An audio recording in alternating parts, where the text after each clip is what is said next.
तो मेला जाया काहे झकरता टिकुलिया में मेला लगल बा एगो औरत नया शादी हो गया तो नया कौना भइल ह औरत के बड़ा इच्छा बा मन में लग सब ये राजा जी टिकुलिया गौर में मेला लगल बा तो मेला देखा दी तो रउआ आसान कबो ना भूल भाव हबी हर की नाया न हजी अब कनिया तो मेला जाया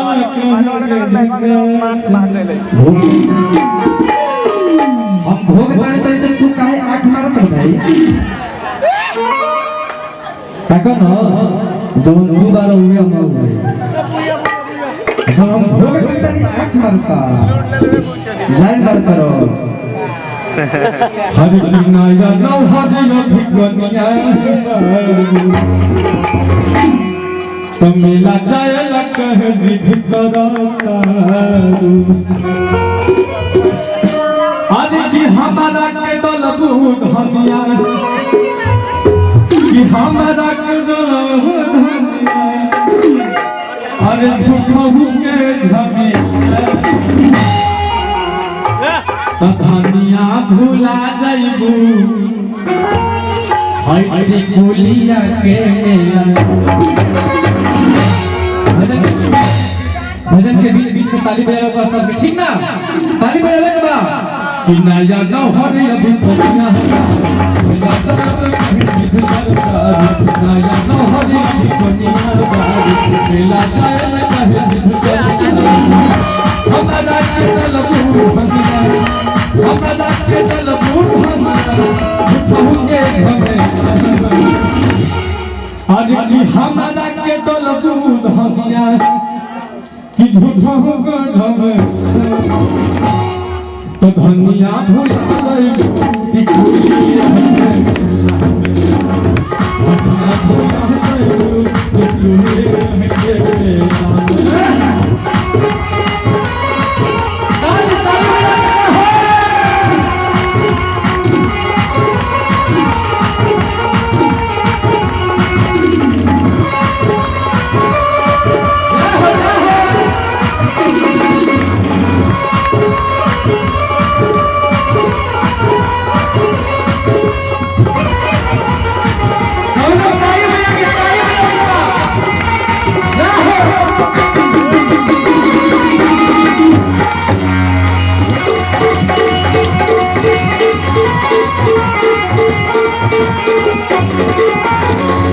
नया नौहर बारूद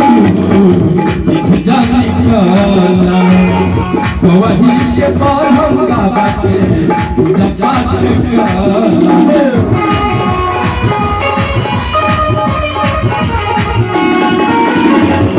नया नौहर बारूद जानी कला वही के हम बाबा के जपात कला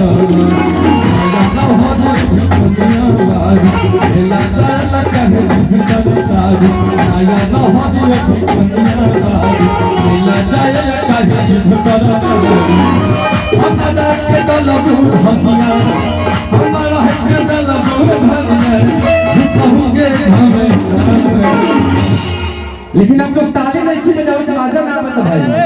एक बार जोरदार ताली होने से हम ताली बजाती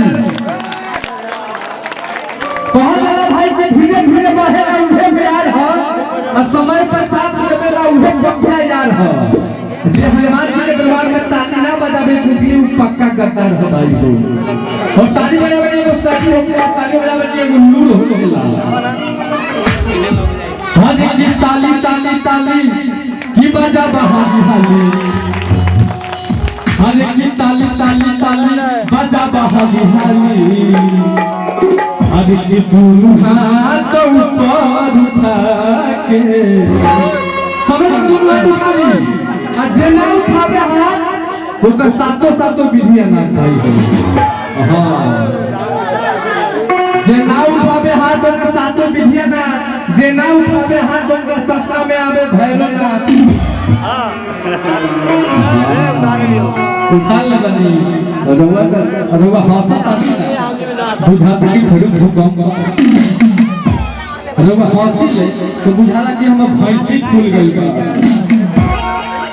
अरे जी दोनों हाथ ऊपर उठा और जोरदार ताली करेगा कि ताली पर ज्यादा फटक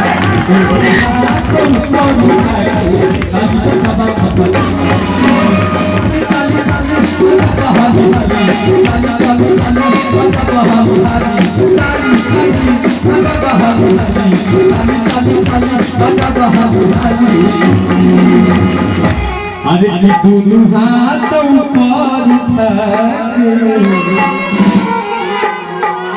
मौसा हो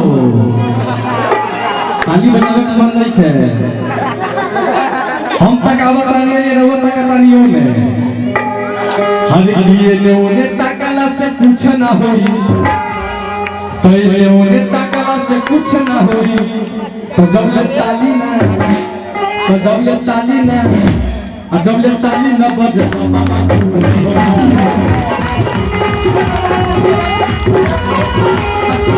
ये ओने ताकला से कुछ ना होई ये ओने ताकला से कुछ ना होई जब ले ताली ना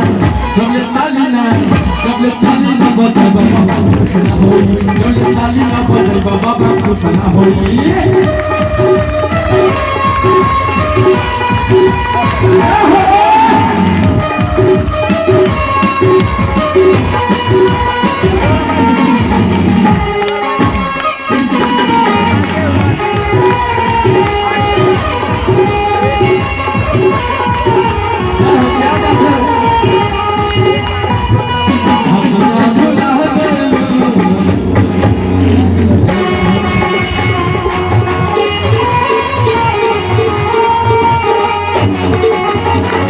भावल धूप चलिया धनिया भजनिया तो भी के चुना दिया